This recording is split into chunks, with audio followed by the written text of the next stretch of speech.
Donc avec mon confrère de Marseille, on a été chargé je les remercie, par le bureau de la SFCR de faire cette mise au point sur une pathologie un petit peu peu fréquente, mais on a tous quelques cas en mémoire de fracture de la jonction thoracolombaire associée ou non à des scolioses préexistantes ou à des scolioses qui apparaissent dans les suites de ce traumatisme. Une introduction et après nous aurons, je vais revenir là-dessus, la bibliographie, quelques banalités, excusez-moi pour ces banalités.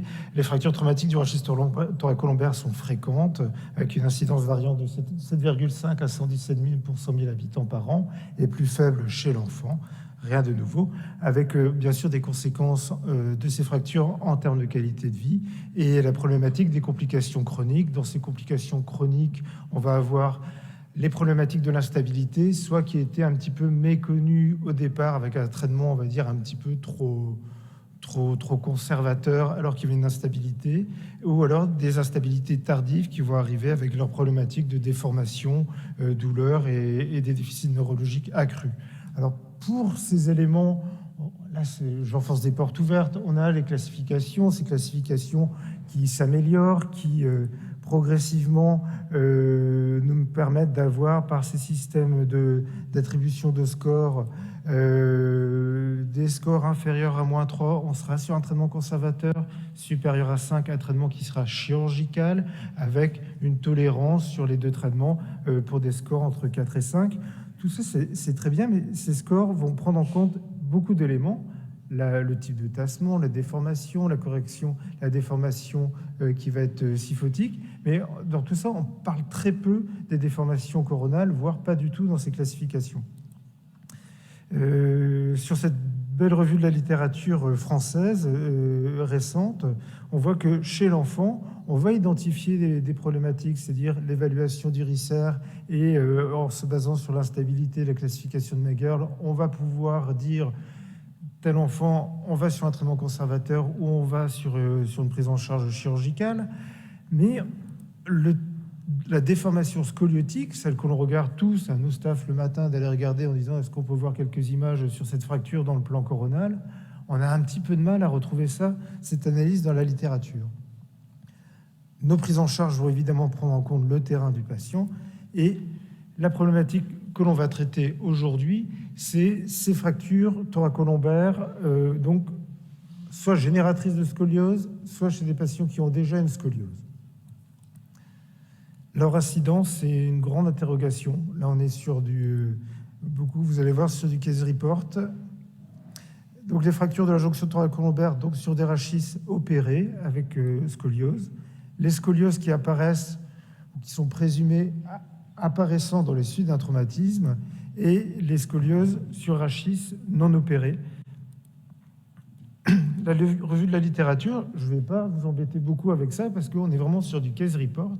Là, vous avez les fractures sur rachis opérés. On a une confirmation, ce qu'on peut dire à nos patients qui ont peur que lors d'un traumatisme, leur montage casse. C'est solide, et c'est la théorie de plusieurs auteurs, c'est nos montages sont solides avec le temps et qu'une fusion osseuse. Les grosses fractures, hormis AVP, hormis des chutes avec une bonne énergie cinétique, ça casse très peu. Les fractures qu'on a là, c'est les case reports que j'ai retrouvés. On est entre les années 80 et je crois que la plus récente, c'est 2019. Mais on n'a aucune recommandation sur la prise en charge de ces patients. Peut-être qu'il y a une raison, parce que la fréquence n'est pas très importante. On a des traitements qui sont... on va du traitement purement orthopédique, voire conservateur, fonctionnel, à la chirurgie extensive, avec la plupart des cas, une chirurgie qui sera réalisée. Mais encore une fois, on est dans du case report, donc avec absolument aucune conclusion réelle à tenir. Là, ici, on a une fracture, patiente de 60 ans, qui a été opérée il y a 50 ans, une fracture qui était classée, on va dire classée B. L'auteur relate qu'avec un traitement fonctionnel, donc il n'y a pas eu de corset, repos au lit, traitement antalgique, à 18 mois, on a ce résultat. Donc on ne va pas aller tirer des généralités de ce case report. Sur les scolioses post-traumatiques, une littérature qui est... chez l'adulte, je spoil un peu les choses, il n'y a rien. Je suis étonné de ne rien avoir retrouvé. En population pédiatrique, on a quelques études et c'est surtout, il faut aller fouiller dans ces études pour aller sortir une population de fractures de la jonction thoracolombaire qui pourrait amener les enfants à une scoliose. On a vu cette étude de Parisini, donc 44 patients. Je vais vous faire un petit peu grâce de l'ensemble du détail, mais en gros, des lésions cervicales, thoraciques, thoracolombaires et lombaires.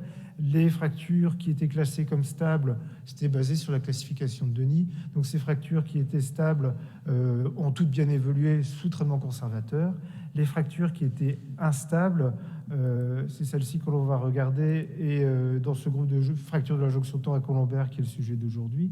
Donc sur ces fractures instables, majoritairement, on va dire que d'après les données, on arrive à les classer dans des bursts ou quelques fractures de type B, des patients principalement non neurologiques, et on voit une évolution avec des traitements orthopédiques ou des chirurgies qui ont toujours été sur des montages courts, qui sont très péjoratives, avec des scolioses à distance entre 26 et 40 degrés, donc une forte dégradation, avec les conclusions de l'auteur étaient de dire que sur les fractures très instables de la jonction thoracolombaire, une prise en charge chirurgicale devait être faite, et encore plutôt extensive, parce que tous les montages courts ici avaient été grevés d'échecs.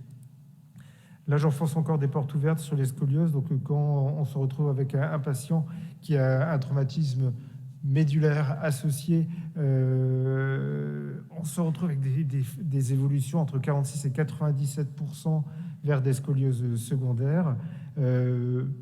Pas mal d'études là-dessus. Surtout, on peut retenir que le traitement orthopédique, si on le met en place initialement pour des scolioses qui sont inférieures à 10 degrés, inférieures à 10-20 degrés, on va freiner la progression chez ces enfants de la déformation, mais elle ne va pas éviter la chirurgie dans la plupart des cas.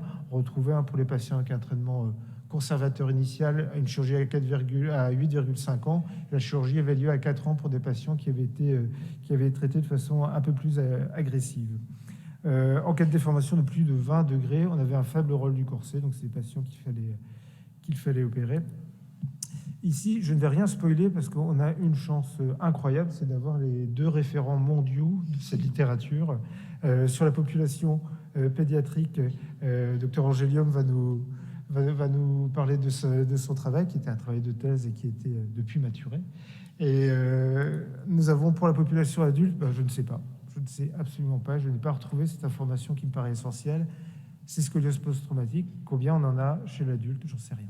Je ne trouve pas l'info qui me paraissait évidente. Je dis, ces dossiers, on les regarde tous en staff le matin. Je ne sais pas. Sur les fractures de la jonction thoracolombaire sur rachis scoliotique non opérée, donc une scoliose préexistante, et il va y avoir une fracture de la jonction thoracolombaire. Nous avons une seule publication à ce jour, et nous avons le docteur Unedi qui va pouvoir, en tant qu'expert mondial, et là il ne pourra être contrarié par aucun élément de la littérature autre que lui-même, va pouvoir nous présenter sa série. Et donc je vais laisser la place à mes confrères. Et donc c'est une situation clinique qui est rare, mais qui est toujours compliquée à gérer. Et je vous passe la parole.